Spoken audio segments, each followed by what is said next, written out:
Hello hello good morning once again welcome back to our platform BSc के online classes में एक बार फिर से आप सभी का स्वागत है। पिछले लेक्चर में हमने बात की थी कार्डन मेथड के बारे में, है ना। कार्डन की विधि हमने पढ़ी थी, जिसमें हमें इक्वेशन मिला करती थी जो कि हुआ करती z q plus three of h z plus g that is equal to zero. ये इक्वेशन मिला करती थी जो कि आपकी क्यूबिक इक्वेशन थी एक्स के टर्म में, उसको इस टर्म में हमने रिप्लेस कर दिया था। और यहाँ इसकी एक शर्त ये होनी चाहिए कि एक तो क्यूबिक जो भी वेरिएबल होता है उसका कोएफिशिएंट हमेशा यूनिट होना चाहिए। दूसरी बात, सेकंड जो स्क्वायर का टर्म होता है वो हमेशा यहाँ से रिमूव हो रखा होना चाहिए, यानी वो स्क्वायर का टर्म यहाँ होना ही नहीं चाहिए जेड स्क्वायर का। उसके बाद के जो पीछे के टर्म है उनमें जो भी कोएफिशिएंट्स है वो क्या होने चाहिए, इंटीजर्स होने चाहिए। ये चीज हमने सीख ली थी, है ना। उसी को हम कंटिन्यू करें। देखिए नेक्स्ट हमारा जो है वो कार्डन विधि पर बेस्ड हमारे कुछ न्यूमेरिकल क्वेश्चंस है, तो मैं उन्हीं की बात कर रहा हूँ। तो मैं करता हूँ क्वेश्चन, सॉल्व द इक्वेशन।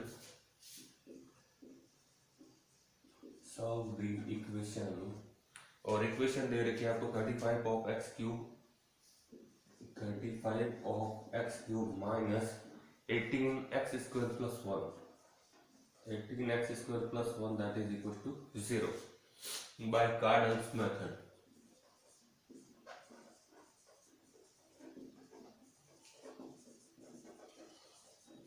ये हमें एक इक्वेशन दे रखी है जिसको हमें क्या करना है, कार्डन मेथड की सहायता से हमें इसको सॉल्व करना है। देखिए कार्डन मेथड तो ये कहता है कि जो आपका क्यूबिक वेरिएबल हो उसका जो भी कांस्टेंट है उसका कोएफिशिएंट है वो 1 होना चाहिए और स्क्वायर का टर्म रिमूव होना चाहिए। तो हमारे पास तो ये दोनों चीजें, इन दोनों चीजों को हटाना पड़ेगा। देखिए कैसे हटेगी, मैं काम कर लेता हूँ। तो आपको हमारे पास यहाँ जो x का टर्म है वो यहाँ पर एब्सेंट है, तो मैं यहाँ पर क्या कर लेता हूँ, मैं यहाँ पर एक ऑपरेशन लगा रहता हूँ। तो देखिए मैं यहाँ पर ऑपरेशन ये लगा रहा हूँ कि मैं पुट कर देता हूँ x बराबर 1/z रखने पर, x बराबर 1/z रखने पर अगर मैं रख दूँ तो मेरा क्या मिलेगा। देखिए आपको दे रखी है, पहले तो गिवन इक्वेशन वापस लिख लेते हैं एक बार, है ना। आपको जो इक्वेशन गिवन है एक बार वो वापस लिख लेते हैं। तो कहने का मतलब हमें गिवन इक्वेशन क्या दे रही है, एक बार हम लिख लेते हैं गिवन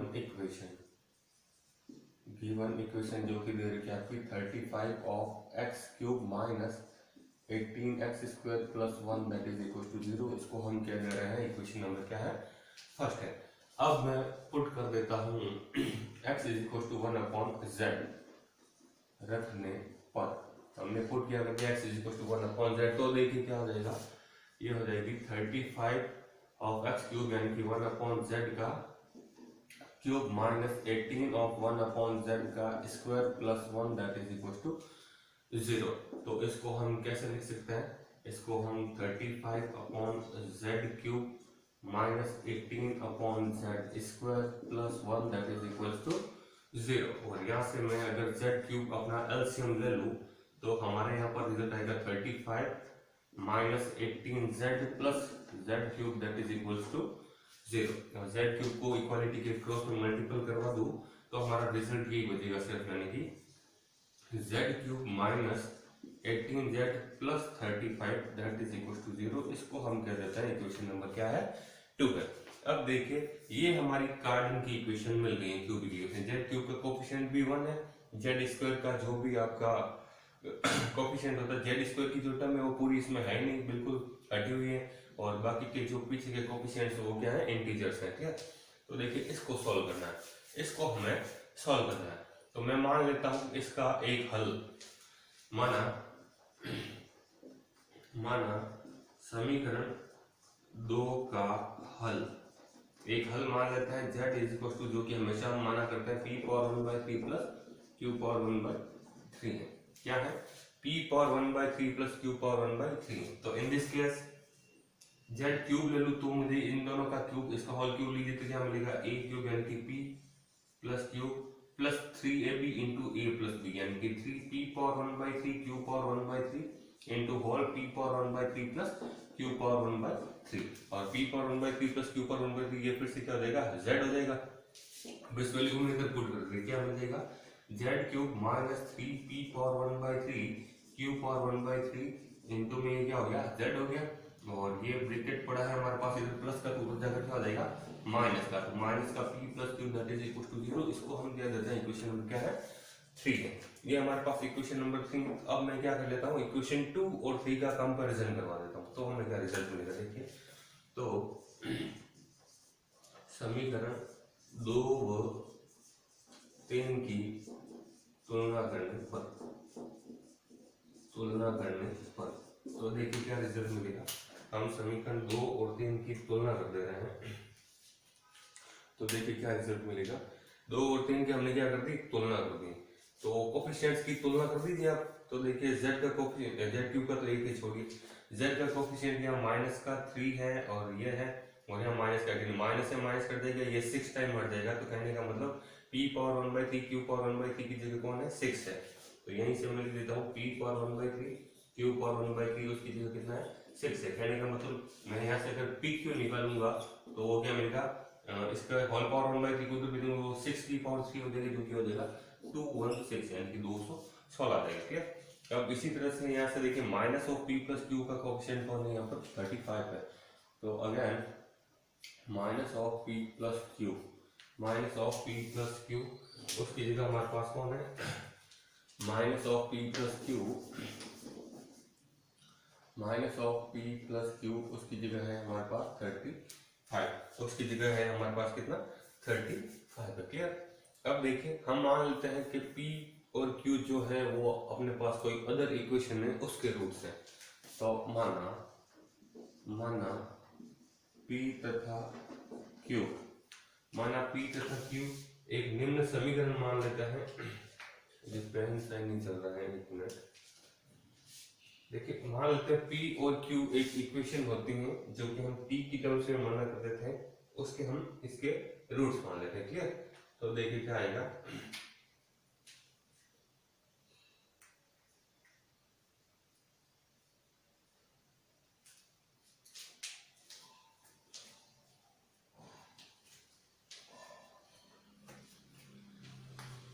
तो देखिए क्या आएगा, माना p तथा q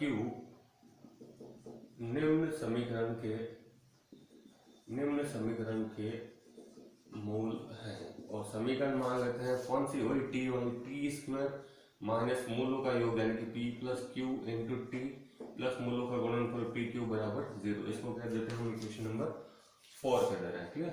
इक्वेशन नंबर 4 कर दे रहे हैं। देखिए वैल्यू पुट कर दीजिए, वैल्यू हमारे पास है ना p plus q, minus of p plus q का वैल्यू है 35 है, तो put out the value then that is t square minus p plus q की जगह हम रख सकते हैं 35 एंड ये हो जाएगा t प्लस पी क्यू, और पी क्यू की जगह है हमारे पास 216, 216 दैट इज इक्वल्स टू 0।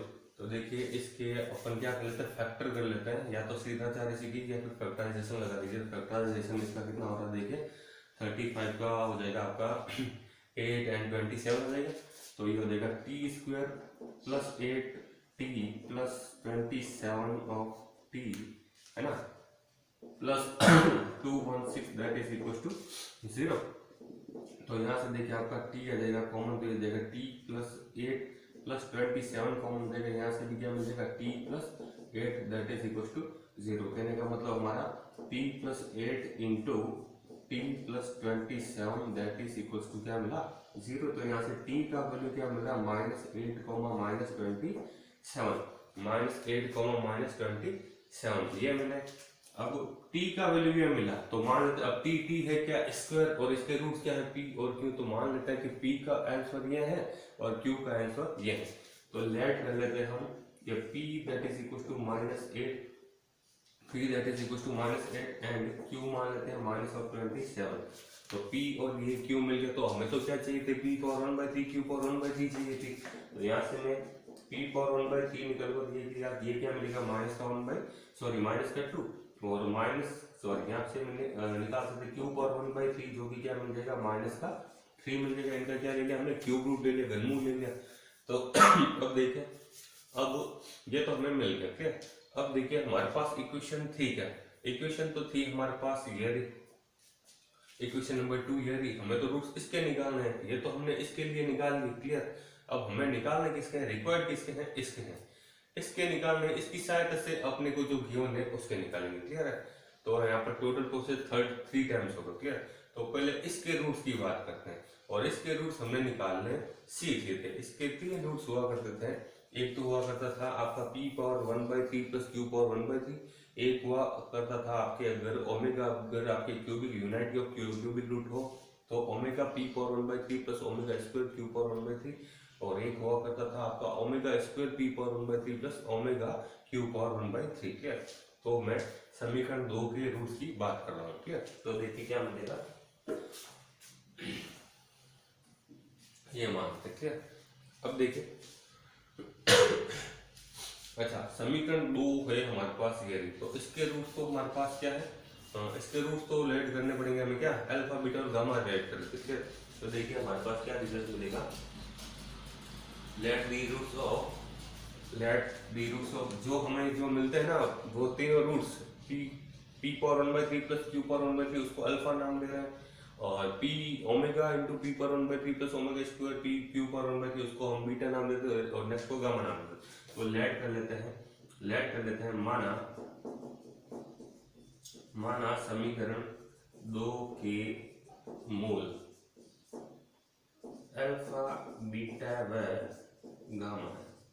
माना समीकरण 2 के मूल क्या है, अल्फा बीटा व गामा है। तो यहाँ से देखिए, तो यहाँ से हम क्या कर लेंगे, अल्फा बीटा और अगर गामा है तो यहाँ से मैं वैल्यू निकाल लूँ किसकी, अल्फा की, जो कि क्या हो जाएगी p power 1/3 plus q power 1/3 जो फर्स्ट रूट होता है। क्लियर। तो यहाँ से alpha that is equal to p power 1/3 कितना है माइनस का 2, और प्लस माइनस हो जाएगा माइनस, तो हो जाएगा -3 that is equal to -5 that is equal to -5।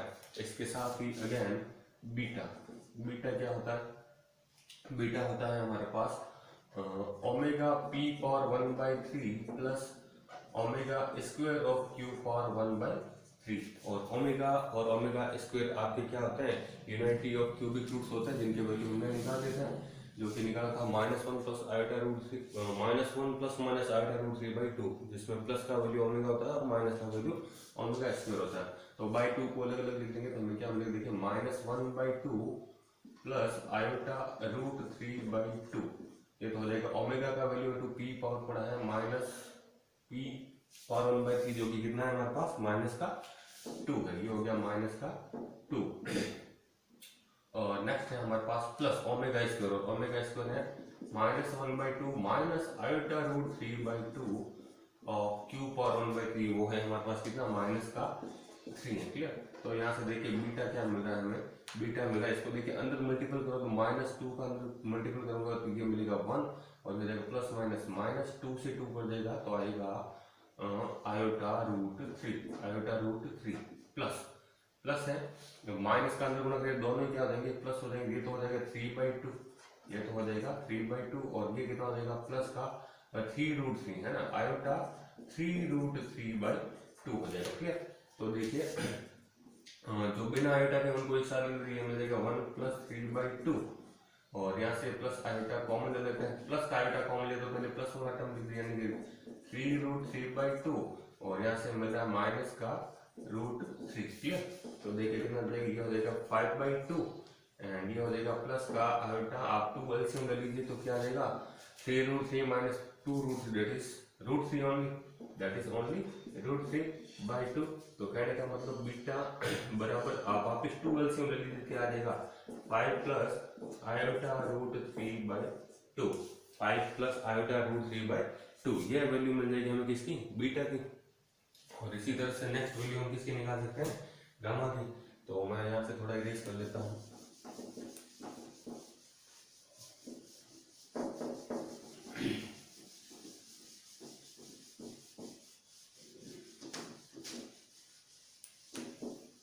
तो देखिए गामा का वैल्यू क्या मिलेगा,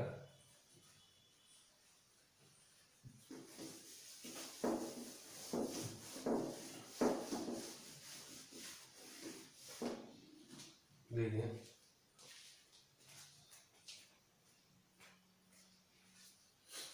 तो देखिए बीटा तो मिल गया, अब हमारे पास गामा क्या था, गामा हुआ करता था हमारे पास, gamma that is equal to जो भी आपका लस्ट टर्म हुआ करता था, गामा को हम लेट करते हैं जो कि है हमारे पास omega square of p power 1/3 plus omega of q power 1/3 है ना।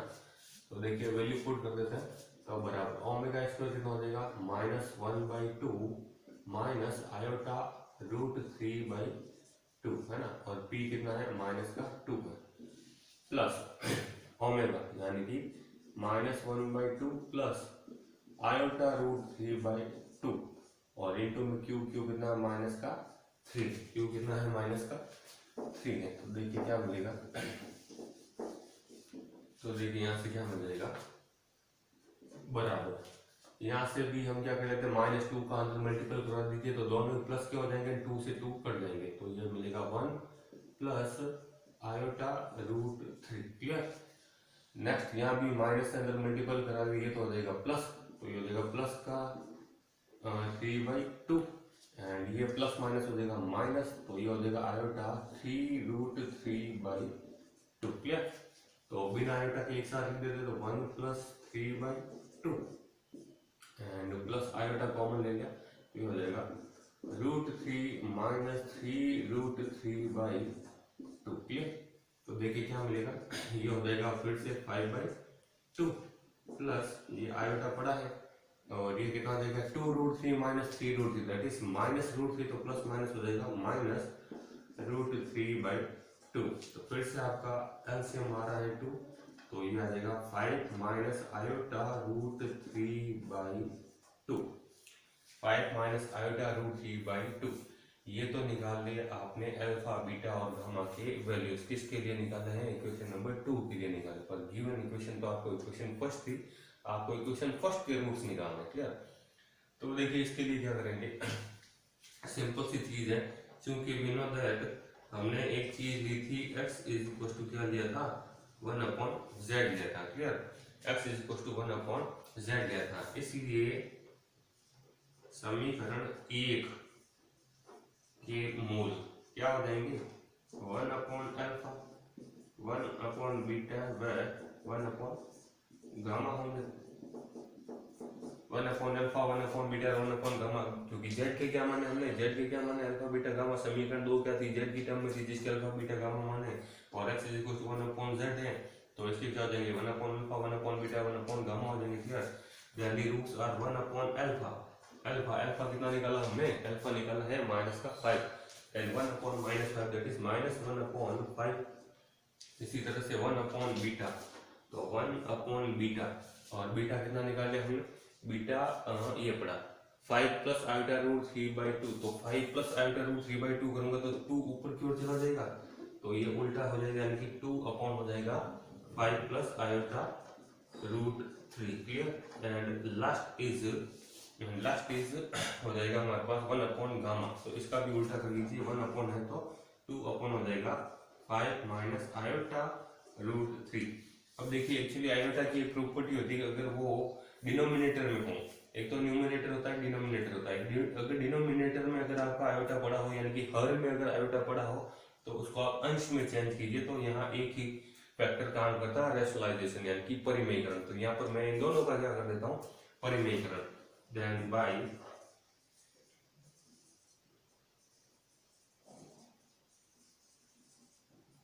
बाय रेशनलाइजेशन यानी कि परिमेयकरण करने पर, तो देखिए क्या मिलेगा,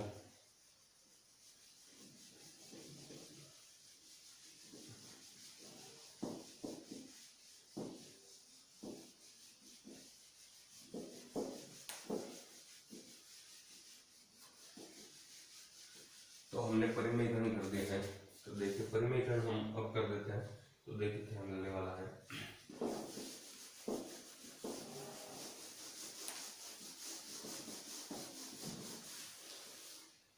तो हमने कर दिया इसका परिमेयकरण है ना, तो ये -1/5 पर तो कोई इफेक्ट पड़ेगा नहीं। क्लियर।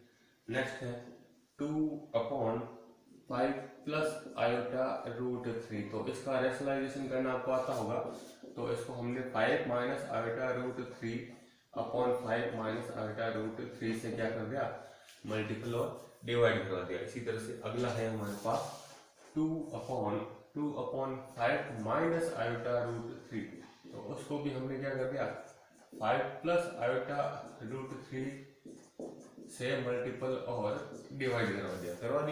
तो देखिए क्या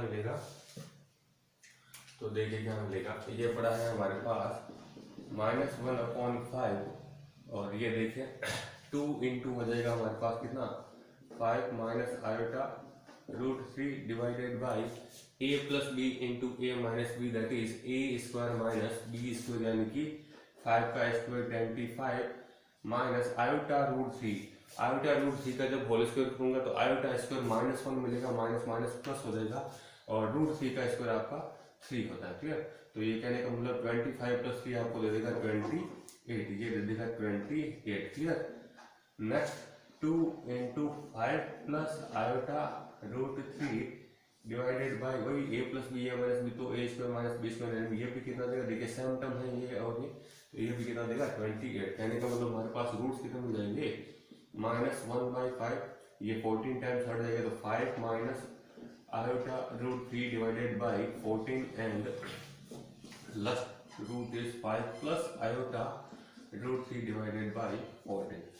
तो ये मिल जाएगी हमें जो हमारी इक्वेशन थी क्यूबिक एक्स के टर्म में, उसके रूप में ये मिलेंगे। तो आई होप आपको कार्डल विधि से क्वेश्चन को सोल्व करना है पूरा समझ में आया होगा। मेरे पास आपके लिए एक और क्वेश्चन है, सेम टू सेम क्वेश्चन है, तो ये आपके लिए होमवर्क रहेगा। मैं क्वेश्चन आपको दे देता हूँ। क्वेश्चन ये है कि एक्स क्यूब एक आपको इक्वेशन दे रखी है ना, सॉल्व बाय कार्डल्स मेथड।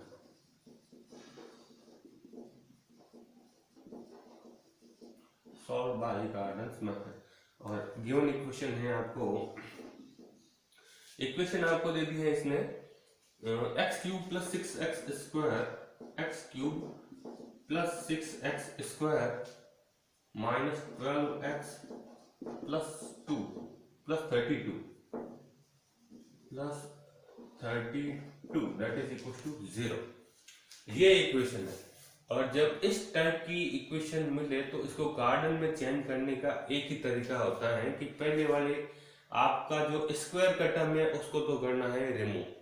तो सेकेंड टर्म का रिमूवल लगाने के लिए हमारे पास h का एक फॉर्मूला हुआ करता था, h is equal to minus of a1 upon a0। X cube का गुना a0 होता है, ये a1 होता है, ये a2 होता है और ये आपका a3 होता है। हमारे पास समीकरण हुआ करती थी a0 x cube plus 3a1। तो देखिए इसको हम चेंज करेंगे, यहाँ पर a1 है कितना, a1 है जैसे कि हमारे पास 6 है और ये हमारे पास a2 है और ये हमारे पास a3 है। इक्वेशन हुआ करती थी a0 x cube plus 3a1 x square plus 3a2x plus a3 that is equal to 0। वहां से आप a1 a2 का वैल्यू यहाँ पर पुट करेंगे, हमारे पास क्या वैल्यू मिलेगी, जैसे कि यहाँ पर माइनस का माइनस और यहाँ पर a1 कौन है हमारे पास, जैसे कि 6 है और ये अपॉन कितना हो जाएगा, ये हो जाएगा हमारे पास a0 कितना है, a0 है हमारे पास, सॉरी इसको आप चेंज कीजिए उस इक्वेशन में, देखिए 3 से मल्टीपल करवाइए आप इसको 3 की टर्म्स में लिखिए तो देखिए क्या मिलेगी, ये हो जाएगा हमारे पास, देखिए एक्स क्यूब प्लस इसको मैं लिख देता हूँ 3 into 2 into x square minus, या फिर इसको प्लस इंटू 3 इंटू मैं इसको लिख देता हूँ -4, तो ये माइनस का 12 बना देगा, इंटू में एक्स पड़ा है प्लस 32 बराबर 0। अब ये हमारे पास इक्वेशन मिल गई है जो हम लेट करके चल देते हैं ना, जो कि a0 x cube plus 3a1 x square plus 3a2x plus a3 बराबर 0। क्लियर? तो यहाँ हमारे पास a1 क्या है, हमारे पास a1 तो है 2 और हमारे पास a0 कितना है 1 है। तो कहने का मतलब यहाँ से मैं h निकाल सकता हूँ जो कि -a1 अपॉन a0 होता है, यानी ये मिल जाएगा -2। तो इस टर्म को अपन क्या कर लेते हैं, -2 से रिमूव कर देते हैं। -2 यानी कि x की जगह मैं x की जगह क्या पुट कर देता हूँ, y-2 पुट कर देता हूँ। x की जगह y-2 इस इक्वेशन के लिए आपको पुट करना है। क्लियर है? यहाँ से y बराबर आपको वापस मिलेगा क्या, x प्लस 2, वो एंड में देखा जाएगा। क्या? तो यहाँ से देखिए पहले तो इस इक्वेशन में आपको एक काम करना है कि इक्वेशन 1 में आपको x की जगह क्या पुट करना है, y-2 पुट करना है। तो y-2 का क्यूब प्लस 6 इंटू ये हो जाएगा y-2 का square -12 into y-2 plus 2 that is equal to 0। तो ये क्यूबिक इक्वेशन मिलेगी y की टर्म में, और 100% यहाँ से आपका y स्क्वायर का टर्म खत्म हो जाएगा, और y क्यूब y और कांस्टेंट के टर्म में आपको इक्वेशन मिलेगी। इक्वेशन में आपको बता देता हूँ, आपकी यही इक्वेशन आनी चाहिए, y cube minus 24 of y है ना, y cube minus 24 of y plus 30 plus 72 that is equal to 0। जब आप इसको सॉल्व कर लेंगे, आपको सॉल्व करनी है इसको, तो आपके पास ये इक्वेशन मिलकर बनकर आएगी। इसका कोफिशिएंट 1 है, और ये हमारी क्या है, कार्डन की इक्वेशन मिल गई है। क्यूबिक का कोफिशिएंट 1 है, पीछे वाले आपके इंटीजर्स हैं, और वाई स्क्वायर का टर्म यहाँ पर है नहीं, तो तीनों यहाँ पर अपनी शर्तें लागू हो रही हैं। तो इसके आपको रूट्स मान लेते हैं, अल्फा बीटा गामा, जो वही मानना है, जेड मान लेना, या फिर y बराबर इस बार क्या मानो, जैसे z बराबर इस बार y बराबर p पर 1/3 प्लस q पर 1/3 मानना है, इसका क्यूब लेना है, यहाँ से आपको वही इक्वेशन मिलेगी, इसको इक्वेशन सेकंड कर देना है, ये हमारे पास फर्स्ट थी। फिर ये पुट करने के बाद आपको वो एक और इक्वेशन मिलेगी, है ना, और 2 3 और 2 का कंपैरिजन करना है, यहाँ से आपको p पर 1/3 q पर 1/3 यानी कि पी क्यू और माइनस पी प्लस क्यू के वैल्यूज मिल जाएंगे, और आगे से आगे काम करता रहना है। पावर 1/3 और पावर पी और क्यू की अलग से एक और इक्वेशन माननी है, जो कि हम टी के टर्म से मानते हैं, वहां से आपको पी और क्यू के लिए काम करना है, वहां से आपको इस इक्वेशन की रूट्स निकालना है, इस इक्वेशन की सहायता से हमें वापस इसके रूट्स निकालना है। क्लियर, क्योंकि हमारे पास x यहाँ पर क्या है, y-2 है, तो जो भी आपको अल्फा बीटा गामा मिले वो लास्ट में वापस क्या हो जाएगा, -2 हो जाएंगे। इसके रूट्स क्या हो जाएंगे, इसके हो जाएंगे अल्फा -2, बीटा -2 और गामा -2 हो जाएंगे। क्लियर, अल्फा बीटा गामा की आपको वैल्यू निकालनी है। अल्फा बीटा गामा यहाँ पर वही रहने वाला है, अल्फा वही रहने वाला, अल्फा आपका p power 1/3 plus q power 1/3, beta यहाँ पर वही रहेगा, यानी कि omega p power 1/3 plus omega square q power 1/3, और गामा यहाँ पर रहेगा आपका omega square p power 1/3 plus omega q power 1/3। Clear, ये वैल्यूज आपको यहाँ से निकालनी है, और माइनस के 2 कर दे, हमारे पास जो रूट्स मिलेंगे वो किसके होंगे, हमारी रिक्वायर्ड इक्वेशन के होंगे। क्लियर, तो ये था टोटल कार्डन मेथड। आई होप आपको ये कार्डन का मेथड समझ में आया होगा। तो फिर नेक्स्ट लेक्चर में मिलते हैं किसी नए टॉपिक के साथ, तब तक थैंक यू।